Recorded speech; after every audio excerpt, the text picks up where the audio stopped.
Hi guys. That was interesting and that was fun. That was a lot of fun.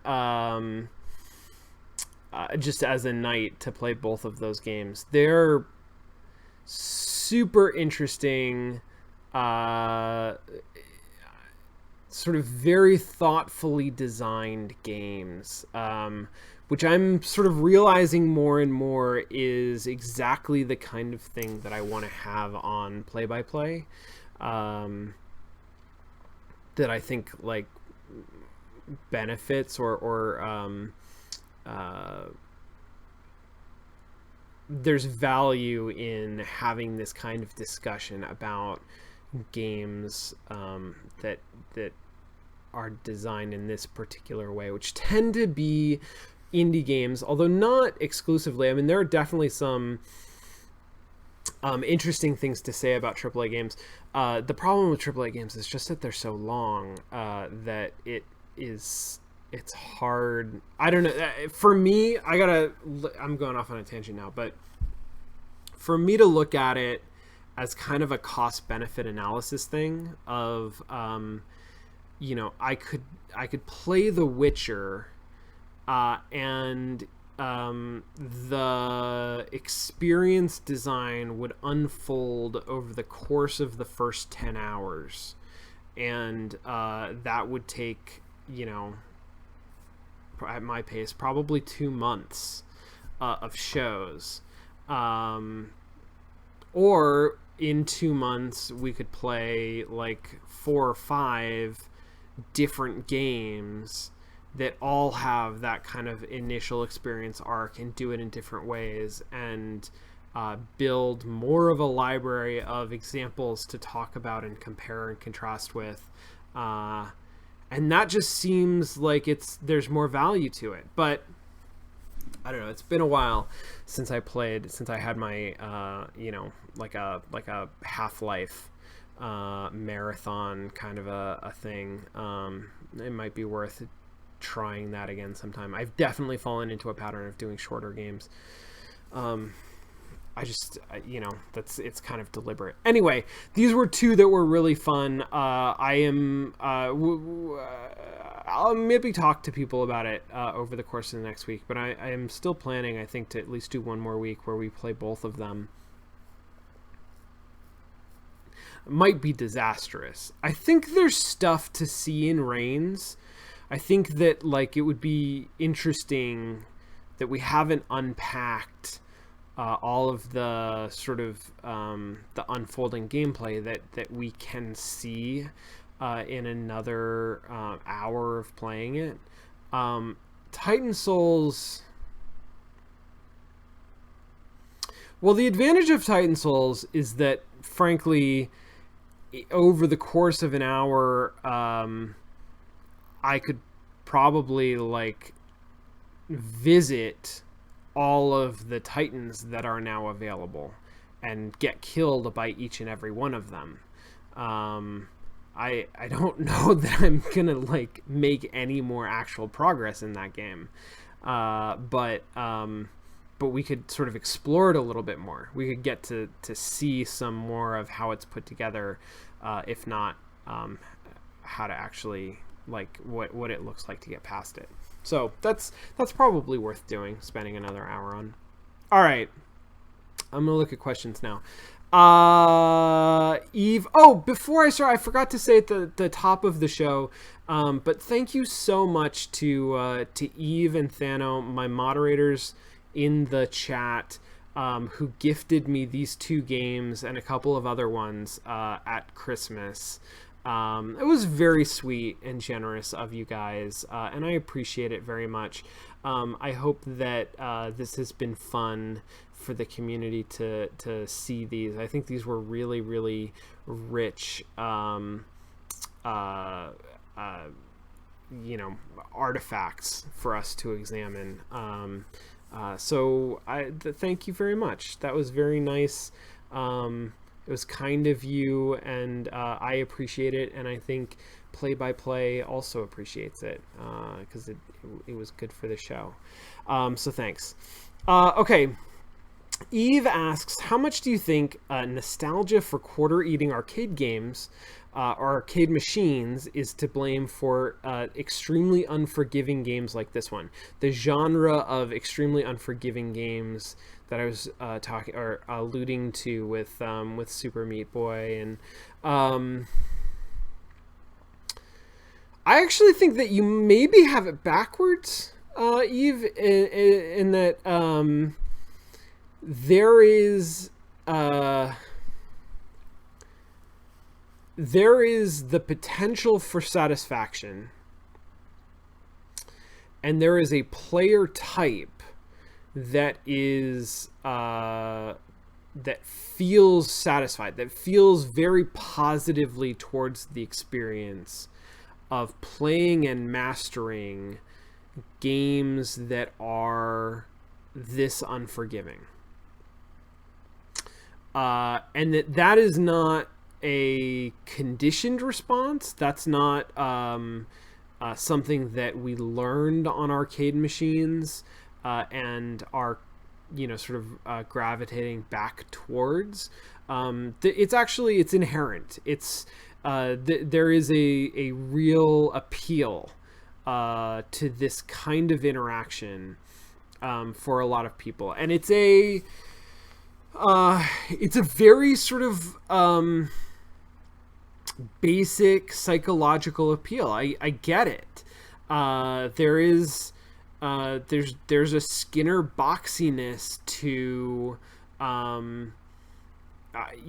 hitting the lever until it drops a pellet, right? And you feel like every victory is a more significant victory because of the difficulty of getting there. And the game, by being unforgiving, emphasizes that difficulty, and therefore the payoff that you experience when you overcome it, when you ultimately overcome it.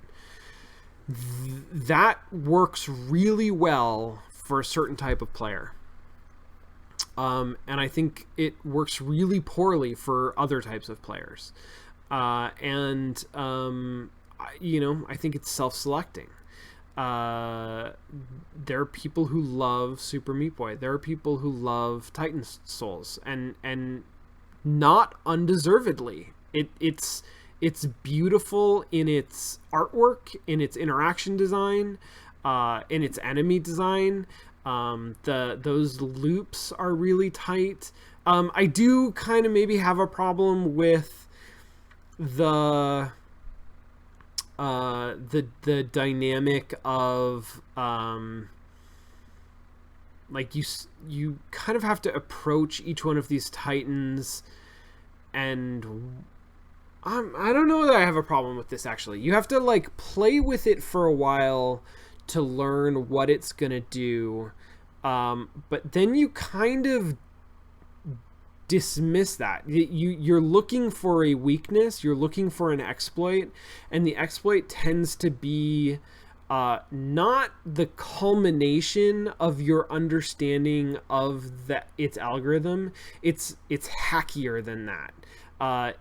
And so just looking at the fist titan at the end, it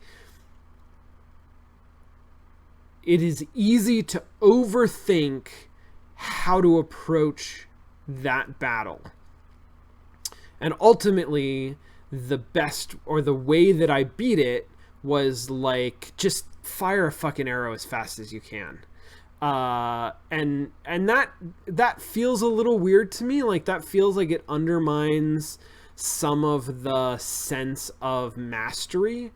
On the other hand, if you can mentally get past that, that's not any easier to do than the pattern matching. I mean, it's harder. It is harder to mentally get past the barrier of engaging with the enemy and just get that quick strike in. So I think that probably works really well for some people, but again, I think it's probably segmenting its audience a little bit. Anyway, My point is that I think this is an example of convergent design. I think that arcade machines were designed along the constraints of the technology and the economic model. But their design is not...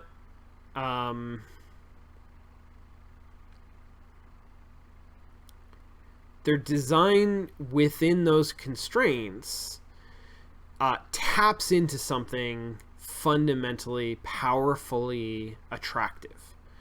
And I think Titan Souls and Hotline Miami are not made for gamers who miss the era of arcade machines.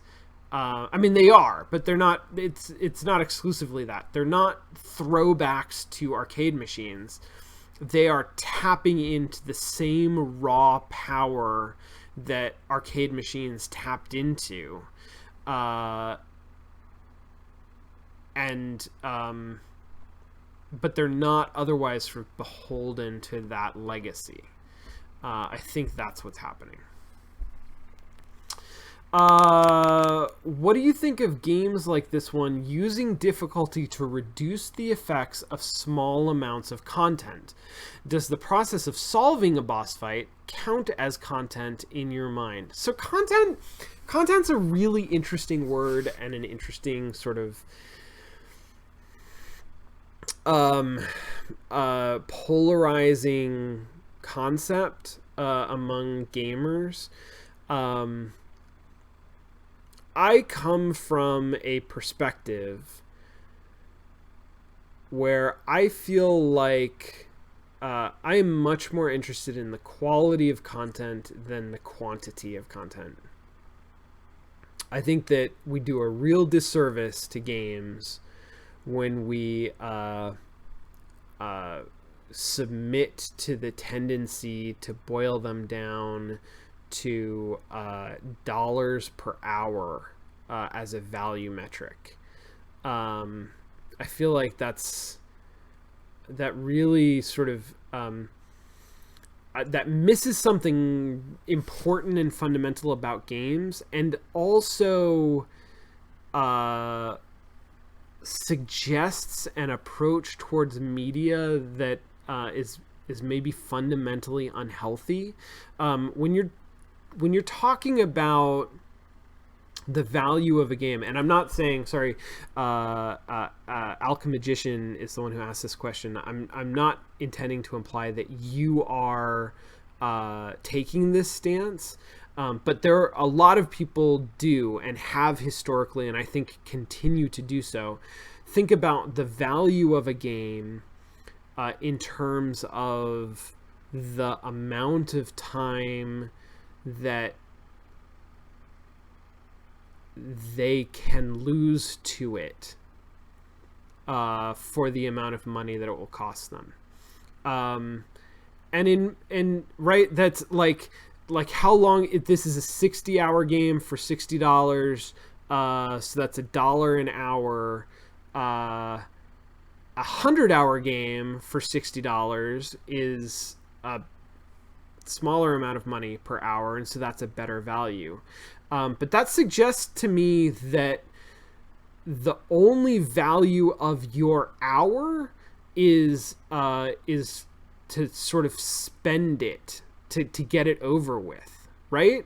Am I crazy? Am I expressing this properly? If you say to me that like the thing that I care about in a game is that it takes 100 hours of my life, that seems like utterly insane to me, right? Like a game requiring taking 100 hours of my life is a cost in my mind. That is something that I have to sacrifice to that game in addition to the dollar cost that I pay up front. And the value that I get out of it is the enjoyment that I have the satisfaction, the feeling, the emotional resonance, the catharsis, the personal growth that comes out of my experience playing the game. So, and that's not to say that I won't play a 100-hour game, or that I won't play a game for many hundreds of hours. But the game has to be so good that it's worth me spending that amount of time. I have to get so much value out of it that it offsets the cost of that much content. And so then the word content, how does that interact with those two concepts? Does content describe the amount of time contained within the expanse of the game, or does it describe the quality of that content? And if we're thinking about quality over time, or quality across time, or total quantity, or total quality of experience reduced by time, like how do any of those things interact with the word content? Which is certainly not to say that I don't use the word content all the time. But I do find it problematic in those ways, right? And especially when we talk about value. So what do you think about games like this one using difficulty to reduce the effects of small amounts of content? What do I think about this game taking longer than it theoretically could, right? This is how I'm trying to interpret this question. The difficulty of the game dilates the amount of time that I spend on it compared to what? The lines of code? Compared to the number of environments? It's hard for me to even bring those things into a value proposition, right? Like now we're saying, so what is the quality of content? That's a subjective term that I've raised. I've said is different than the amount of time that you spend with it. What does that mean? Is it defined in like the number of novel things that you will see as a player? Then yeah, this is a game where it takes more time to show you fewer novel things, because you're seeing the same thing kind of over and over again until you beat it. But I don't know that I agree with that as a definition for the quality or value of the content. So all to say, this is a really difficult question to answer. I think it actually gets really subjective and philosophical. Me personally, I have no problem with the idea of,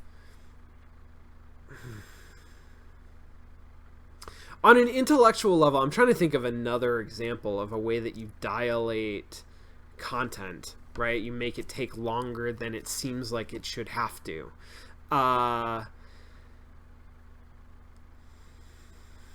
And recombinance is a way to do that. Sort of procedurality is a way to do that. I don't know. It's rough. It gets different when you get outside of difficulty. Intellectually, I feel like I have no problem with difficulty being used to dilate content, to say that how long is Titan Souls? It's, I don't know, 40 hours, because it's going to take me 40 hours to beat it. Somebody can beat it in one. Like, it is beatable in one. But I'm not that person, right? None of us probably are. And frankly, the person who beats it in 1 hour ultimately spent 150 hours getting to that point. So in what way is it not a 40-hour game? 40 is an arbitrary number, by the way. I have no idea how long Titan Souls is. Uh, yeah, so, but on the other side of that, a small amount of content, in my mind, I guess I don't want to speak in universal terms, but certainly can be a value add. If you can give me an experience that is as good, as meaningful, as impactful, as satisfying in a 1 hour game or a 50-hour game, I'd rather have it in a 1 hour game. Because I'll go read a book for 49 hours. You know, like there are other things that I can spend my time on.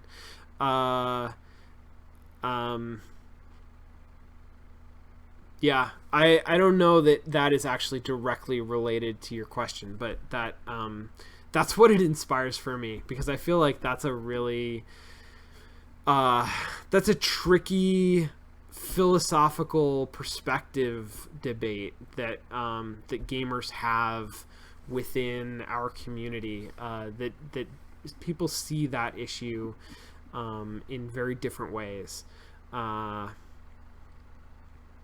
But yeah, I guess, I mean, the bottom line for me in terms of this question, does the process of solving a boss fight count as content? Yeah, I think it absolutely does. I think it absolutely does. I think that, you know, this game...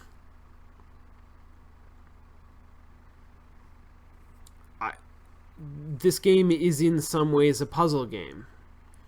I think if we're going to judge it as a puzzle game, that gets problematic. I think that, like, it's not a very good puzzle game in a lot of ways.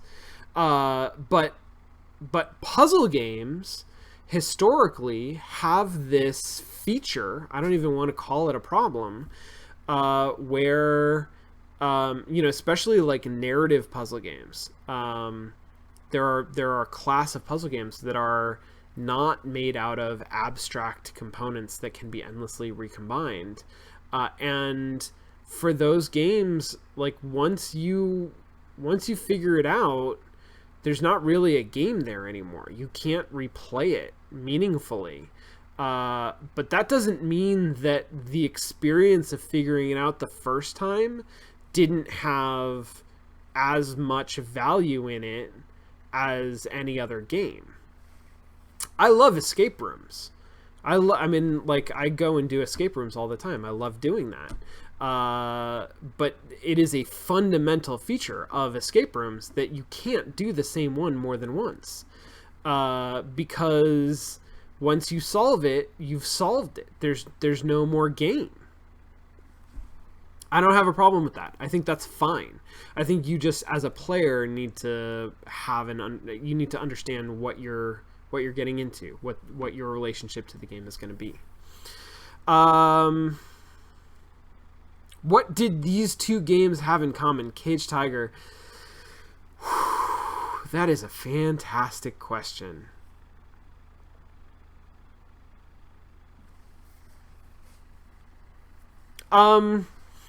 So I said at the beginning of the night, I mean, this is the obvious answer, because I didn't even need to play the games in order to come up with it.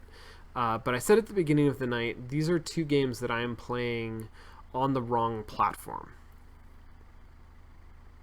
And I think that they both show that.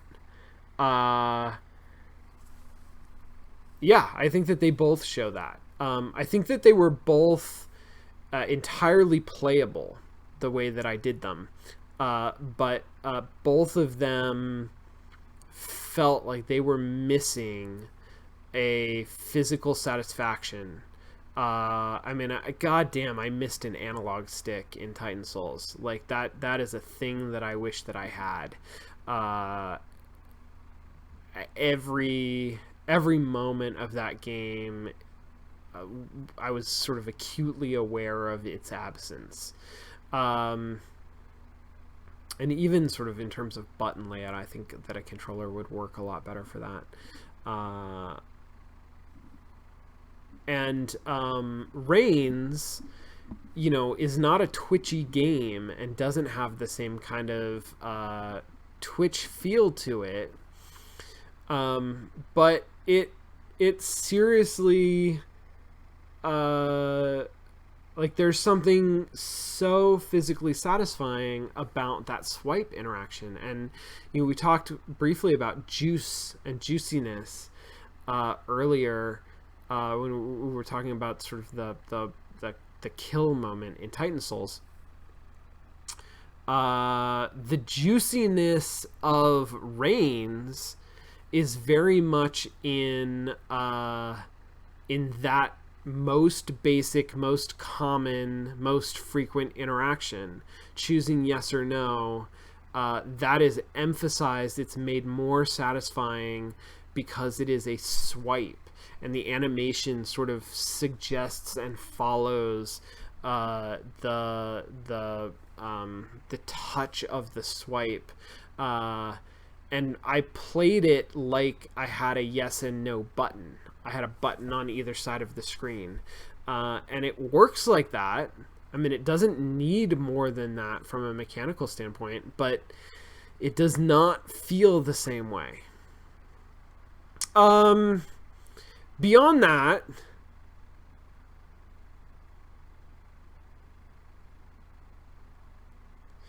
both of these games really rely on this conceptual on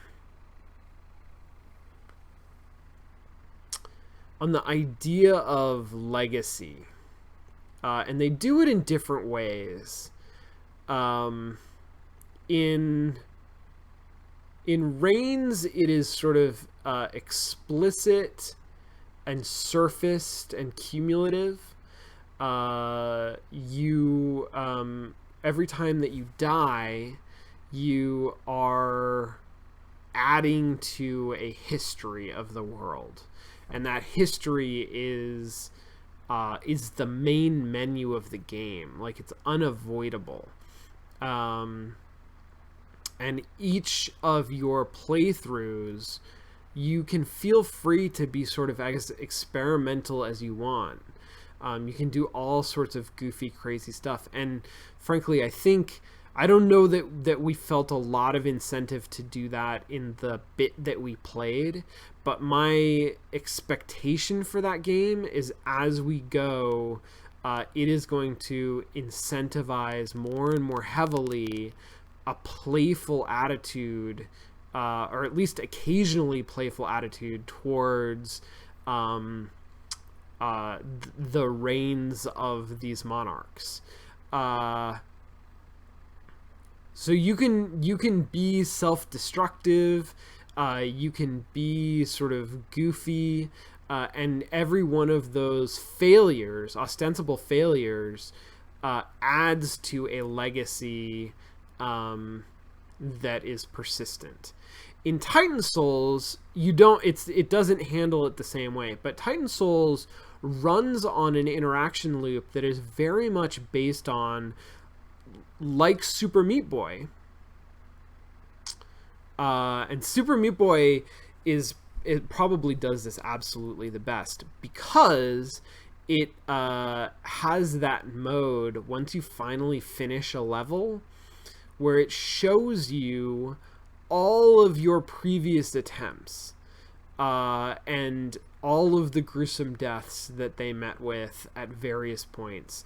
And that moment in Super Meat Boy is amazing, is really beautiful to watch. That animation of your, dozens or hundreds of Meat Boys quickly whittling down to a handful and then to just one that makes it all the way through the level, is really, really super cool. And it emphasizes this idea of, you're not supposed to beat it the first time.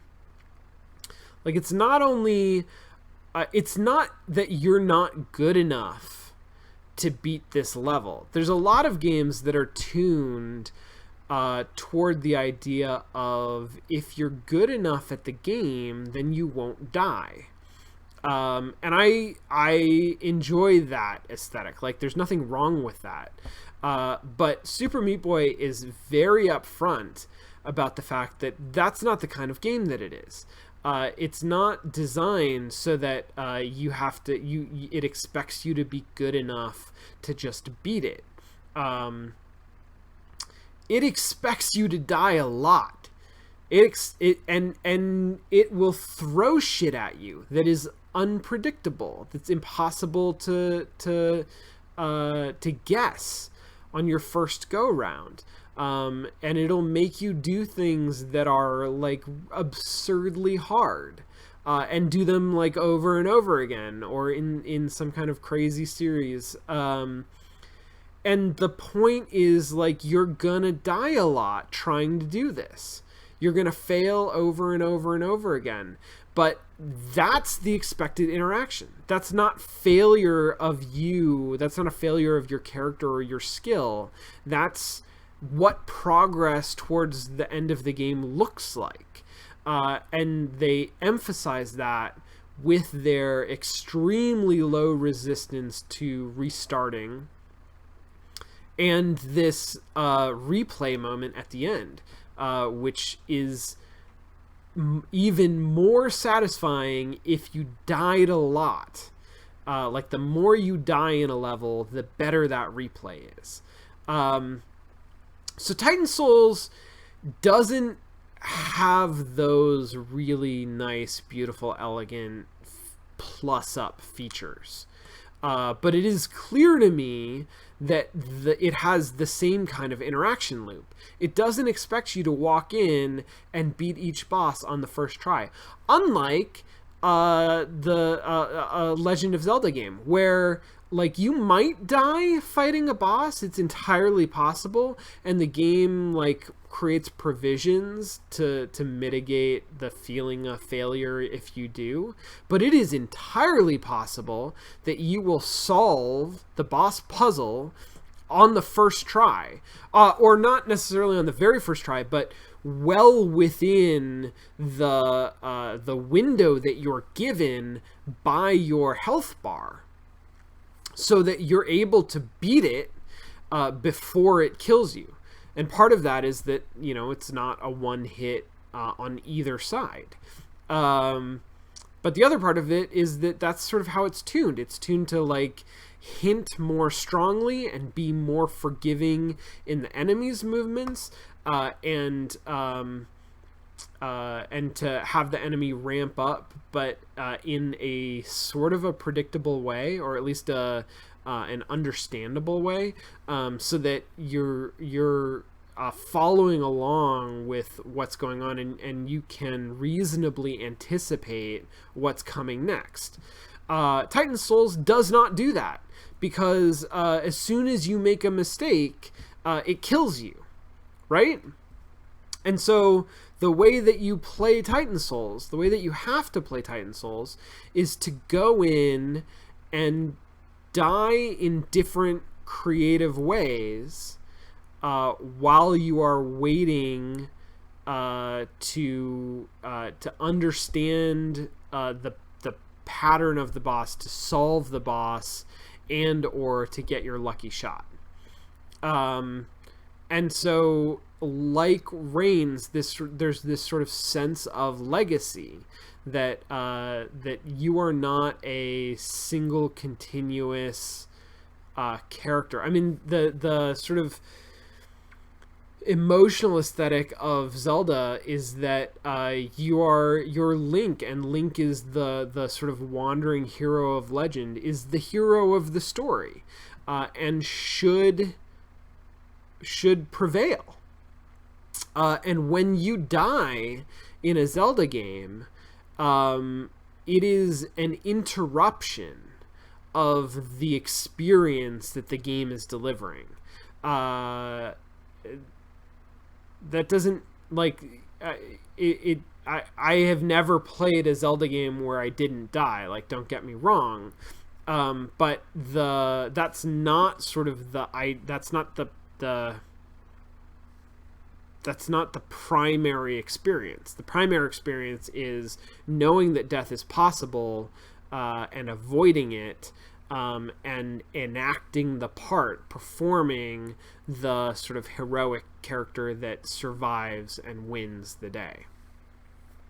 Titan Souls is an entirely different aesthetic, and it's a much more sort of like cumulative knowledge aesthetic, where as a character I'm going in, and that character is constantly interrupted. There's no way that character is going to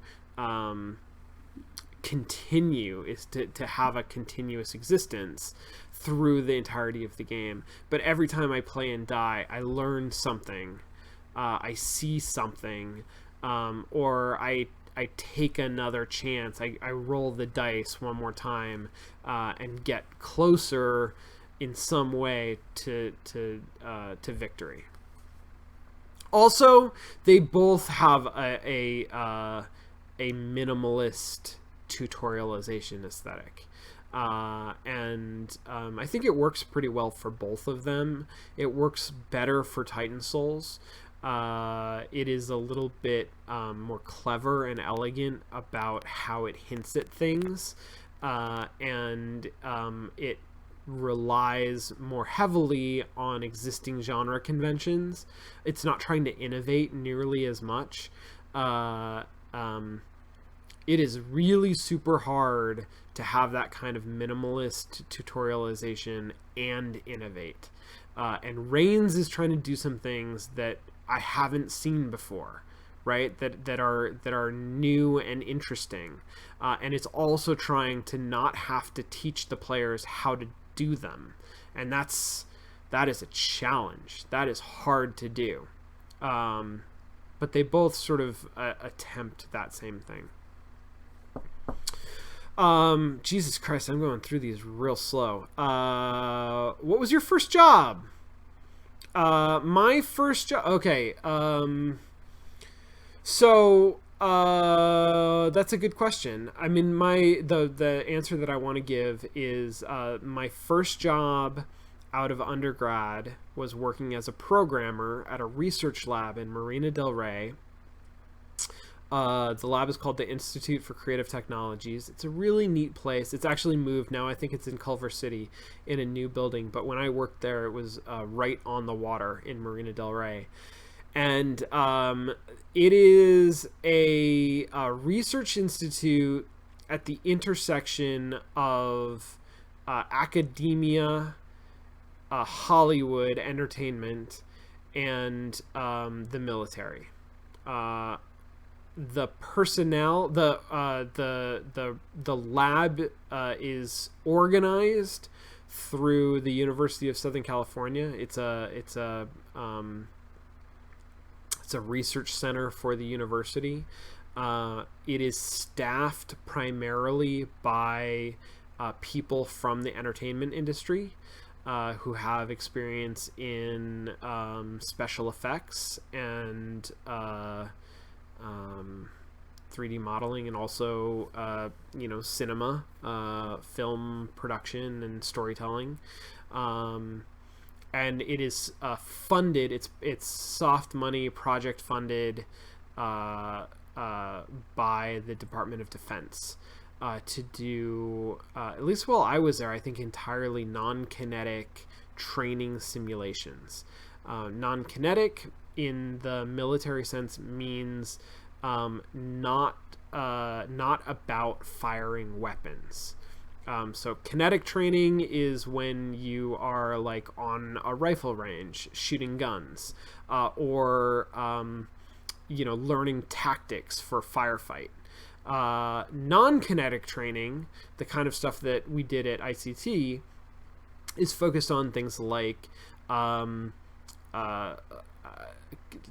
community building, or negotiation, or interacting with different people. So at the time, for me, this was 2005 to 2009 that I worked there. We were very focused on operations in the Middle East, and diplomacy, on the ground, boots on the ground diplomacy, making inroads with local community leaders, negotiating for things like access or resources, or just for sort of the permission to give resources to the community.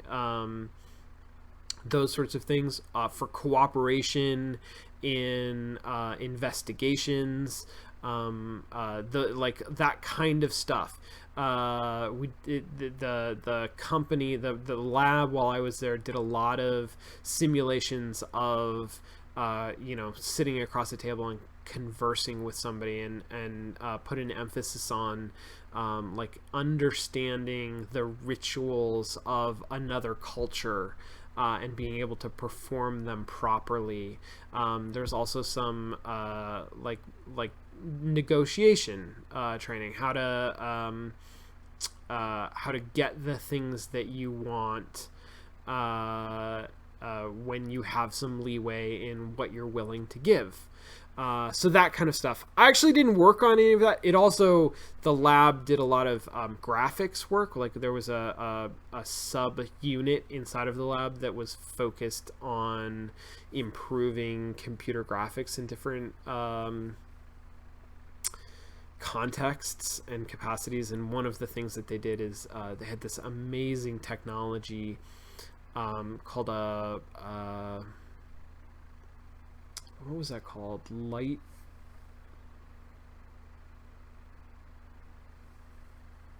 I can't remember what it was called. I'm blanking on it.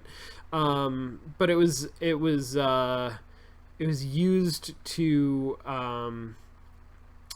capture human models under different lighting conditions, so that they could be imported into virtual environments where the lighting was dynamic, and have them look like real.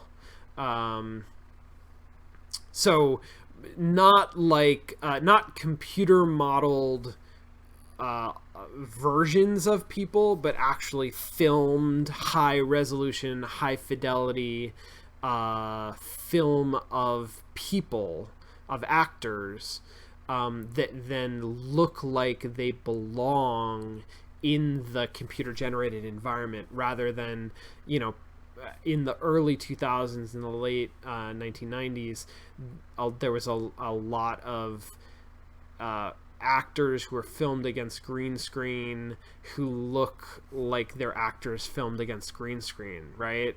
Who don't look like they're actually an organic part of the environment that they're presented in. Anyway, I didn't work on any of that. I worked on some sort of tangential, interesting VR and biometric research projects, virtual worlds. I worked on a lot of experimental cutting edge technology stuff, and using it to convey emotional experiences, to sort of understand the way that these technologies affected people differently, and then another thing that I worked on was sort of a online community center, sort of a thing, like a place for people to come and find resources for veterans, where they could find resources and find sort of a community to gather around in an online environment. So that was my first real job, what I would consider a real job. While I was I didn't really work at all while I was in high school. No, I didn't work while I was in high school. I had a number of jobs and internships while I was in college. I worked in the college IT department in a couple of different capacities. This is while I was in undergrad getting my degree in computer science. I worked for a summer as an intern at at Stars, the premium cable channel, has or at least had 10 years ago, a affiliated channel, like a channel that they owned that was called Wham, that was children's programming, or children and young adults. But it was if you bought the Stars package, then one of the things you would get was Wham, and it was a lot of like movies. It was mostly movies. I don't think they had original programming, but it was a lot of movies that were like for kids, and so as part of the Stars package, you would get this extra movie channel. I worked as an intern there and did some video editing and a lot of sort of busy work.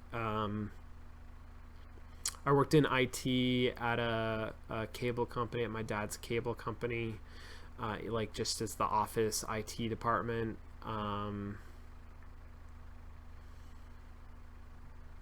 That kind of thing. I did a lot of that kind of thing. But that was all while I was in school. It was very part-time. It was like they were jobs, but I don't know. I think there's something subjective in your identity of when you have a job that is sort of like yours, that you take really seriously as a job. And for me, that was when I graduated from college and went to ICT and was supporting myself on that income. Okay, I might have to skip through some of this. How do you think the fact that your character is split into two entities when you shoot the arrow affects the way players are forced to construct their strategies? Oh, yeah, I see what you're saying. Why does the character have only one arrow that he recovers repeatedly? So one of the things that's really interesting about that to me is that I thought that was going to come more into play. In the first Titan, it really does. Because I gotta like shoot that arrow and recover it and shoot it again. I have to hit him several times, and sometimes I can hit him on the return flight, which is fucking cool. Then the other Titans were all single shot, and so it became less of an issue and more of it wasn't even a liability. It was like a non-issue. It was a non-mechanic, because I had to hit with my first shot, and then I never really recover the arrow. That said, I think that's probably something that gets explored a lot more thoroughly later in the game. I think it's super cool. I think it's a really neat idea, and the idea that you only have one arrow, that resource is extremely limited, to me is part of the same aesthetic that says you don't have a health bar. You only get one hit. You only get one shot. It's the unforgivingness of the experience design of that game, which I think is innovative. I don't think I've seen anything quite like that before. Like, it's very clever. It's novel. And I think it works exceptionally well for the game that they're trying to make. What's the best way to get you to play my game? Says Vincier Starcraft. Vincier, what is your game? Post in the Twitch chat, please, and in a minute, hopefully I'll see that. I'm curious what your game is. Like, pitch it to me. Give me no more than 2 sentences about why it's cool. Tell me, like, why should I care? What is it that I have not seen before? What is it that I'm not playing right now? I'm really super curious. Tell me about it. Eve asks, how can we help you prepare for your GDC talk? There may be stuff that you guys can help me with. Eve has already started like trying to proactively and helpfully and generously trying to organize things so that I can do research easier. I might ask you guys to do some research tasks for me. But I'm not there yet. I need to actually like write the backbone of the thing first, and I haven't done that. So maybe the best thing that you guys can do for me is hold me accountable. I'm planning to do play-by-play again on Thursday. Let's see, by next Thursday, I should have worked on this presentation for at least a couple of hours, and I should have at least a rough draft of the whole presentation. So hold me to that. When we get to Q&A next week, like, make sure that I've got at least that I've made that much progress. And knowing that you're going to ask me about it is going to help me actually do it in the next week. I will share some of it with you guys as we go. I'm actually contractually prohibited from giving the talk at any point before GDC. I'm actually also prohibited from giving the same talk after GDC. So like this has to be a GDC exclusive. So I'm going to be a little bit careful and a little bit cagey about how much I show and talk and go through it, which is not because I don't love you guys. It's just because that's the way that GDC works and wants me to handle it. My expectation is that this will go up on the GDC vault. Yeah, my expectation is that like this talk will become accessible at some point in the not too distant future, and then I will sure as hell point everybody to it. If it looks like that's not gonna happen or not happen in a reasonable way, and I can arrange it, I can give a different version of this talk, which is something that I could do on Twitch if people were interested. But yeah, anyway, that's just background. So yeah, hold my feet to the fire a little bit. Hold me to some milestones. By the end of the month, it's the 19th now, so next week is the 26th, and then after that is the 2nd.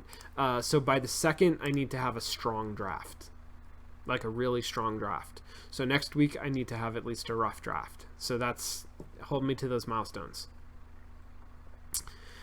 How do you like the mechanic where you have to start the fight by shooting your arrow, starting on the back foot of having to recover it? I think it's great.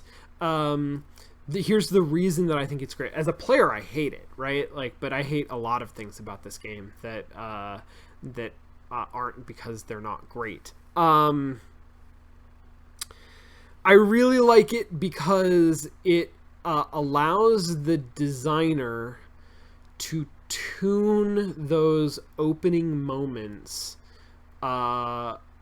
very particularly according to the theoretical the idealized difficulty curve of the game, the actual difficulty of the Titan, and the specific behavior algorithm of the Titan. So the brain Titan moves quite fast after it gets shot with an arrow. Like very quickly charges at the direction that the arrow came from, and then it pauses because that's part of its behavior, is that it like charges and pauses. So it charges very quickly after you shoot it, and then it pauses. The hands Titan starts very slowly. It does not start up right away. There's a long delay before it starts attacking you after you shoot it. So the brain Titan, who is essentially made more difficult because you have to move very quickly once you start the fight, and you have to recover that arrow while the fight is going on, while you're actively being pursued. The hands Titan is easier than it could be because you don't have to worry about those things. You initiate the fight, and then you have a minute to sort of find your place and ready yourself before the action starts. You also have plenty of time to recover your arrow, so you don't have to think twice about that. Imagine if those two things were reversed. Imagine if the brain Titan had like a long warm-up animation sequence, or even just a sound effect, which we wouldn't have been able to hear, that sort of like brings it up to boil before it starts moving. And the hands Titan, as soon as you shot it, started pounding after you. Imagine how different those two fights would feel. I think you could actually make a case that the brain Titan would have worked better at the level of difficulty that it maybe should have been, because it is a very, very early fight, and I died a lot of times. I got to a level of frustration with that boss that maybe was higher than is ideal or intended. On the other hand, I think it would be pretty easy to make the argument that that boss is meant to set expectations. That when you go in there and immediately die because it moves way faster than you expect it to, and way faster than you can react to, and unexpectedly and sort of quickly, that is helping to set expectations for what the game is going to be like and how you're going to interact with it. I think that it's clear to me that the hand Titan was at a level of difficulty where that the length of time between when you initiate it and when it starts actually attacking back helps to mitigate that, helps to bring it down a little bit on the difficulty curve to a more attainable place. And it doesn't actually really end up affecting how hard it is to beat the boss that much, but it very, very much affects the mentality that you have going into it, and like having that 3 seconds to like collect yourself and sort of meditate on what you're going to do makes a big difference. And certainly whether or not you have to collect the arrow as things are happening makes an enormous difference. So I really like that mechanic because it is so highly tunable, and because it gives the designer another lever, like an obvious and easy lever to push to adjust that experience and that difficulty.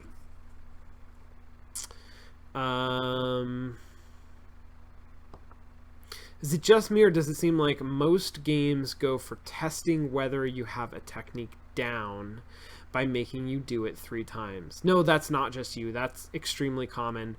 And that's something that comes from writing and the rule of threes and joke structure and also fairy tale structure.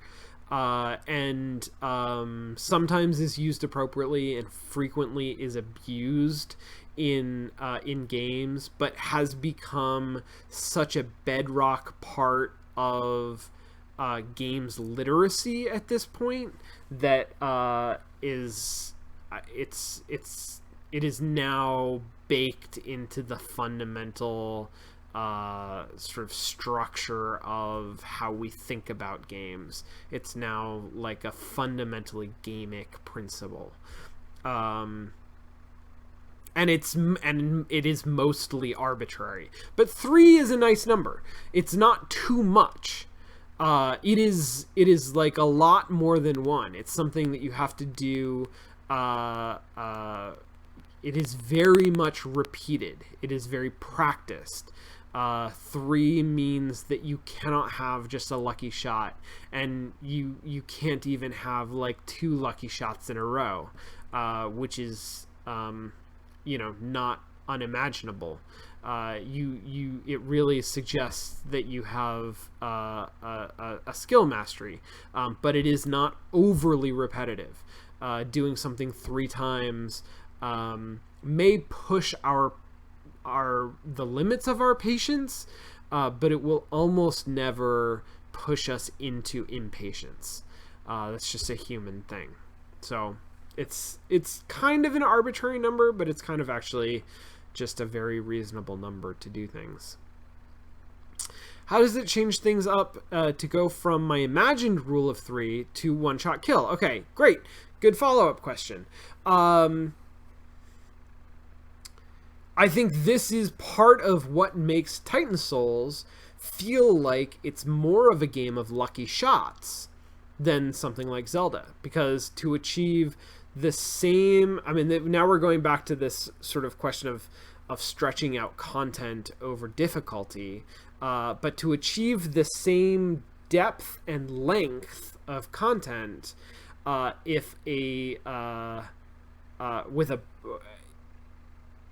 guess not to do that, but you achieve the same depth and length of content if you have an easy task that you ask somebody to repeat three times versus having a task that is much, much harder, but you only have to do once, right? Like, you can see that trade-off. It's not necessarily a one-to-one, but you can see how that is a trade-off. And I think that's what sort of Titan Souls is all about doing. I find that way less satisfying, personally. And even something like Hotline Miami. So Hotline Miami, is somewhere in the middle a little bit, right? Like, those are all one-shot kills. You do not ever shoot something three times in order to like take it down in health until it's dead. You shoot somebody and they die. But Hotline Miami is all about these sort of like sequences of kills. So you can shoot the first guy and kill them, but then miss the second guy and get slaughtered. And so there's actually something that is more akin to a sequence of hitting a boss three times as its behavior changes, like a Zelda game, than Titan Souls, which hews very close to that rule of one-shot kill. Every shot is sort of like fundamentally final. Which is, I mean, it's a different aesthetic. I think that it creates a different atmosphere. It creates something that is not necessarily, but lends itself towards being much more difficult in order to sort of fill the gap, that content gap. And it creates an experience that feels much more lucky. Which, I think some people get really into. So, okay, awesome. I'm going to stop here. And go home. I'm not doing a show and tell tonight just because it's late. Next time. I'll do one next time. You guys had lots of fantastic questions. Is why. So thank you for that. I appreciate that. I love doing this. I love answering them. Did we ever hear from Vincier StarCraft? Vincier, if you're not in the chat, but you see this later, then at me in a tweet or something. and give me an elevator pitch for your game. That's the best way to get me to play it, is to convince me that it is interesting in some way. So I'm curious to see how you can present it. Okay, cool. Thanks, guys. Have a great weekend. I will see you on Monday for Mostly Walking, and I'll see you next week for another play-by-play. Thank you again to Eve and Thano for these games. I look forward to trying them again and seeing what we get out of them sort of upon further reflection next week. All right. Thanks for joining me. Thanks for being such a great community, and I'll see you around. Have a good night.